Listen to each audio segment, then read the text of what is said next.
নমস্কার, cooking with আশা চ্যানেলে তোমাদেরকে স্বাগত। আজকে আমি তোমাদেরকে প্যাকেটের দুধে যে কি দারুণ কালাকাদ হয়, একদম দোকানের মতো কালাকাদ হয়, সেইটাই তোমাদেরকে আজকে আমি দেখাবো। তো স্টেপ বাই স্টেপ ফলো করতে থাকো। এখানে আমি দেখো গ্যাসে কড়াই বসিয়ে দিয়েছি, আর কড়াইতে কিন্তু আমি 1 লিটার দুধ নিয়ে নিয়েছি। তো দুধটা কিন্তু আমি এখন ফুটতে দিয়েছি। দুধটা এখন খুব ভালো করে ফুটে গেছে। তো এইটা আমি এখন কন্টিনিউয়াসলি নাড়তে থাকবো যতক্ষণ না দুধটা কমে যায়। ফুটতে ফুটতে যখন অনেকটা কমে যাবে ততক্ষণ অবধি আমি এটা নাড়তে থাকবো। দুধটা কিন্তু আমি কন্টিনিউয়াসলি নাড়ছি। এইটা এখনো অনেকটাই হবে, পুরো ক্ষীরের মতন হয়ে আসবে। এখন ওই জন্য আমি ফুটিয়েই যাচ্ছি দুধটাকে, আর এইভাবে নেড়েও যাচ্ছি। দুধটা এখন অনেকটাই ঘন হয়ে এসেছে, কিন্তু এখনো আরেকটু ঘন হবে। দুধটা পুরো একদম ঘন ক্ষীরের মতন হয়ে যাবে। এখন দেখো দুধটা আরও যেন ঘন হয়ে এসেছে। তো এই প্যাকেটের দুধের কালাকাদ কিন্তু দারুণ হয় খেতে, তোমরা অবশ্যই কিন্তু ট্রাই করো এটা। আর গুঁড়ো দুধের কালাকাদও ভালো হয়, কিন্তু প্যাকেটের দুধের কালাকাদ এটা বাড়িতে অ্যাভেলেবেল থাকেই সবার, আর খুব সহজেই কিন্তু তোমরা বানিয়ে নিতে পারবে এই কালাকাদটা। তো দুধটা দেখো এখন ফুটতে ফুটতে একদম ঘন ক্ষীর হয়ে গেছে, পুরো ক্ষীরের মতন হয়ে গেছে এখন দুধটা। এই পর্যায়ে দেখো আমি এখানে টক দই নিয়েছিলাম, টক দইটা আমি এইভাবে জল ঝরতে দিয়ে দিয়েছিলাম। জল ঝরানো টক দই এখন আমি এর মধ্যে দেব।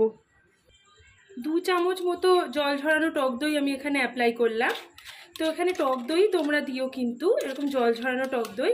এর বদলে ভিনিগার দিলেও ছানা কাটে, কিন্তু ভিনিগার দিলে যে ছানাটা হয় না, ওটা একটুখানি শক্ত শক্ত মতন হয়, ওই জন্য টক দইটাই অ্যাপ্লাই করা উচিত। আর যদি তোমরা আগে থাকতে ছানা কাটিয়ে করো তাহলে কিন্তু খুব একটা ভালো হয় না, ওরকম কিন্তু করো না। ঠিক আমি যেরকমভাবে দেখিয়েছি ঠিক এরকমভাবেই কিন্তু করো।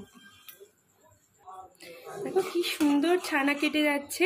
আর এই টক দই দিয়ে এটা করলে না একদম সফট হয় কালাকাদটা, খেতে দারুণ হয় খেতে। এই পর্যায়ে আমি চিনিটা দিয়ে দেবো। এখানে দেখো 1/2 কাপ মতো চিনি দিয়েছি, বেশি চিনি কিন্তু দিতে যেও না। চিনিটা দিয়ে ভালো করে মেশাবো।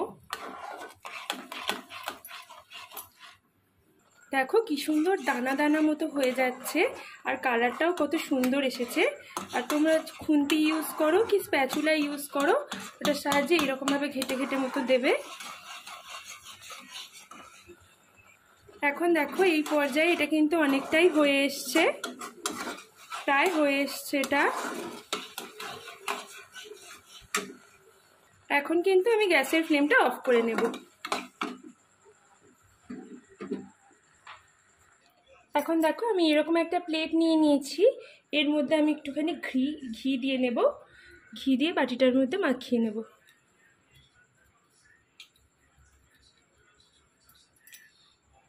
এখন এর মধ্যে ওই কড়াইয়ের কালাকাঁদটা ঢেলে দেব।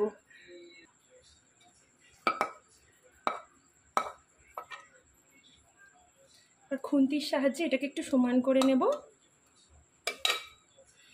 এটাকে খুন্তির সাহায্যে এরকম প্লেটের মধ্যে সমান করে নেব, নিয়ে এটাকে আমি এখন জমতে দেব। কোনো ফ্রিজে রাখার দরকার নেই, এটাকে কিছুক্ষণ এভাবে রেস্টে রেখে দিলেই কিন্তু এটা পুরো কালাকাঁদের মতো জমে যাবে। এটা কিন্তু দেখো এখন খুব সুন্দর জমে গেছে।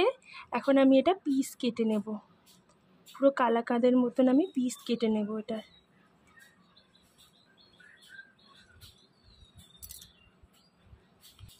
পিসগুলো দেখো একবার কতটা দারুণ হয়েছে, পুরো দোকানের মতন কালাকাঁদ। এইভাবে কিন্তু তোমরাও বানিয়ে নিও। আমি কটা প্লেটে তুলে নিয়েছি, একদম দোকানের মতো কত সুন্দর কালাকাঁদ, একদম কয়েক মিনিটের মধ্যে মাত্র 2টো উপকরণ দিয়েই কেমন তৈরি হয়ে গেল, দেখলে তো? তোমরা কিন্তু অবশ্যই এটা বানিও, আর কেমন হয় আমাকে জানিও। আর লাইক কমেন্ট শেয়ার করতে ভুলো না, আমার চ্যানেলটাকে সাবস্ক্রাইব করতে ভুলো না, আর বেল আইকনটাও কিন্তু প্রেস করতে ভুলো না আমার নিত্য নতুন রেসিপির আপডেট পাওয়ার জন্য। ধন্যবাদ।